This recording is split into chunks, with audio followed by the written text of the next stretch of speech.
अगर हम बात करते हैं ऑटिज्म की, जहाँ जो मेन न्यूरोलॉजिकल डिसफंक्शनिंग है, जहाँ बच्चों में सोशल कम्युनिकेशन लैक आ जाता है, आपके personal experience being a mother and also being a doctor, how soon can you diagnose that child is showing some signs of autism?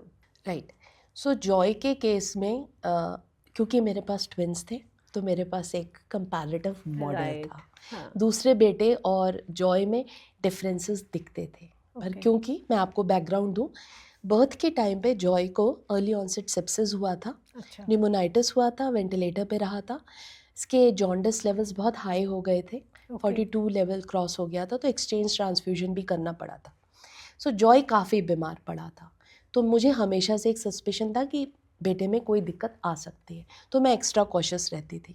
तो शायद वो मेरी एंजाइटी मेरे घर वालों को सबको पता थी, और वो जैसा कि सब लोग करते हैं कि एंजाइटी रिलीव करने के लिए कुछ नहीं है कुछ नहीं है, अक्सर Correct. मुझसे बोला जाता था।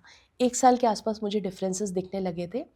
जब मैं वापस आती थी हॉस्पिटल से, तो जयेश जो है मेरा बेटा, मुझे देख के बहुत खुश हो जाता था, Right. गोदी में आना चाहता था, गोदी छोड़ना नहीं चाहता था। जब मैं जा रही होती थी मॉर्निंग में, तो वो पूरी कोशिश करता था कि मम्मा को अटका लूँ, और वो वार्म रिस्पॉन्सेस देता था, रोता था मेरे जाने पे। जॉय के साथ मुझे ये डिफरेंस दिखता था कि वो मेरी गोदी से हटते से ही भूल जाता था कि मैं मम्मा के पास था। He Okay. Was as comfortable with the maid as with me. तो मुझे अच्छा. ऐसा फील होता था कि इसको मम्मा और मेड का फ़र्क समझ नहीं आ रहा है। Oh. ब्रेस्ट फीड के लिए जो एक्साइटमेंट जयेश में होता था, जॉय में उतना नहीं होता था। रादर वो बॉटल फीड प्रेफर करता था, अच्छा. और मेरी गोदी से बहुत इजीली किसी के भी पास चला जाता था। अच्छा. रात को स्लीप रेगुलेशन में बड़ी दिक्कत होती थी।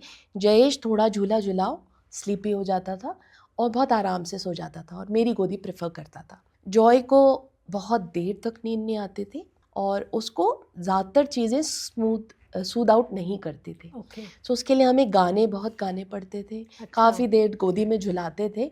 उसके बाद भी वो जनरली रेगुलेट नहीं होता था, Okay. और उसकी स्लीप बहुत इरेटिक थी। सो ऐसा मुझे बहुत दिखता था कि इन बच्चों में वार्मथ का डिफरेंस तो मुझे फील होता था। Right. फिर 1.5 साल के आसपास, क्योंकि जॉय बहुत अच्छे कंसंट्रेशन के साथ बुक्स में चीज़ें भी पहचानने लगा था, तो मुझे हैरानी होती थी कि मैं बर्ड का नाम लूँ और वो अपने थंब से उस बर्ड को पॉइंट कर देता था। अच्छा. तो वो पिकॉक, पैरट का डिफरेंस करने लगा था। Okay. So it Correct. was very unusual for a child 1 year to pick up these visual things. Right. But then there was a regression.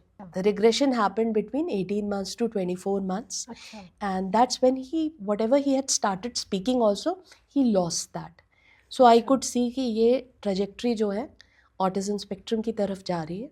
So Joy में मैंने 1.5 साल से सस्पेक्ट किया था, बट देन प्रोफेशनल डायग्नोसिस जो था वो 2+ years पे ही आया था, Okay. एंड 2.5 के आसपास हमने थेरेपी स्टार्ट की थी। Right. बट आज as a developmental paediatrician I would probably be able to pick up signs of autism as early as 12 months, Wow. because eye contact and caregiver के साथ जो connect है हाँ. उसमें डिफरेंसेस आने लगते हैं, और सिंबॉलिक कम्युनिकेशन बच्चा 12 मंथ्स से 18 मंथ्स के बीच, कई बार कुछ बच्चे बहुत टिपिकली वो नहीं दिखा रहे होते हैं। सो अगर हम इनको बहुत स्पेसिफिकली पॉइंट वाइज, ताकि हमारा पेरेंट इन चीज़ों को सीख सके आज के पॉडकास्ट से, तो हम बोलें कि 12 महीने पे अगर हमें ऑब्जर्व करना है, तो एक हम आई कांटेक्ट को ऑब्जर्व करें, कॉन्टैक्ट कि वो आँख से आँख मिलाकर हमारी तरफ देख के हमारे एक्सप्रेशंस के साथ रिएक्ट कर रहा है या नहीं। दिस और इज आई आपकी कांटेक्ट। स्माइल को देख के स्माइल दे रहा है या नहीं। टिकल कर रहे हैं, उछाल रहे हैं, हंस रहा है, अलग बात है। वो Okay. शायद आपने सेंसरी स्टिमुलेट किया तो बच्चे को मज़ा आया। करेक्ट. क्या आपकी आँख में आँख मिलाकर आपको स्माइल देता है? ओके. पापा जैसे ही घर पे आते हैं, हाँ. तो क्या पापा को देख के एकदम से स्माइल देता है? राइट. और जब कोई उससे बात करता है और सिली फेसेस आप बनाते हैं बच्चे के साथ, हाँ. या पिकाबू खेलते हैं, उस पे हंसता है या नहीं हंसता है? ओह. राइट. और इंजॉय करता है हाइड एंड सीक टाइप के, जो पिकाबू टाइप की चीज़ें, Correct, कोई correct. चीज़ गिर गई तो उसको लोकेट करता है, और अगर कोई उठा के दे दे तो उसको पलट के स्माइल देता है या नहीं देता है। ओह. And name response. ये ऐसा क्यों है? क्यों पीकाबू को peekaboo is a very very important game जो हम भी अपने बच्चों के साथ करते हैं। क्यों इसको अगर मैं टेक्निकल टर्म्स में बोलूं जो हमने पढ़ा है, object permanence. Object permanence. Object permanence का जी। मतलब क्या है, प्लीज थोड़ा सा ये बताइए, क्योंकि आई थिंक ऑटिज्म चेक करने का ये सबसे इम्पोर्टेंट कैजुअल मेथड जो मैं बोल हाँ, सकती हूँ राइट। कि पेरेंट घर पे कर सकता है। सो ऑब्जेक्ट परमानेंस, बच्चा जैसे कॉग्निटिव स्किल्स डेवलप कर रहा है, तो ऑब्जेक्ट परमानेंस है कि कोई चीज़ out of sight out of mind, आप हाँ, समझते हैं? करेक्ट। बच्चा किसी चीज़ से खेल रहा है, लुढ़क के गिर गई, किसी हम्म। चीज़ के नीचे चल गई, बच्चा तुरंत भूल जाता है। एक छोटा बेबी जो है उसके बारे में भूल जाएगा, खास तौर पे जो 6-7 मंथ ओल्ड बेबी बैठा हुआ है किसी हाँ। चीज़ से खेल रहा है, आपने कोई चीज़ हटा दी, they are not bothered. Okay. But जैसे बच्चा ऑब्जेक्ट परमानेंस डेवलप करने लगता है, वो रियलाइज़ करते हैं कॉग्निटिवली कोई चीज़ दिख नहीं रही है, इसका मतलब ये नहीं कि वो एग्जिस्ट नहीं करती है, वो राइट। यहीं कहीं छुपी हुई है हाँ। और उसे ढूंढने की ज़रूरत है, वो मिल जाएगी। तो अच्छा। जैसे आपने कपड़े से कोई चीज़ ढकी और फिर उसको वापस दिखाई, तो बच्चे के लिए वो मैजिक सा है। राइट। सो जो बच्चा अभी ऑब्जेक्ट परमानेंस नहीं डेवलप किया, उसको ये मैजिक लगता है, ये कहाँ से गायब हो गई थी, फिर से आ गई। So they enjoy that game, cover and uncover. Right. But object permanences, they know it's there.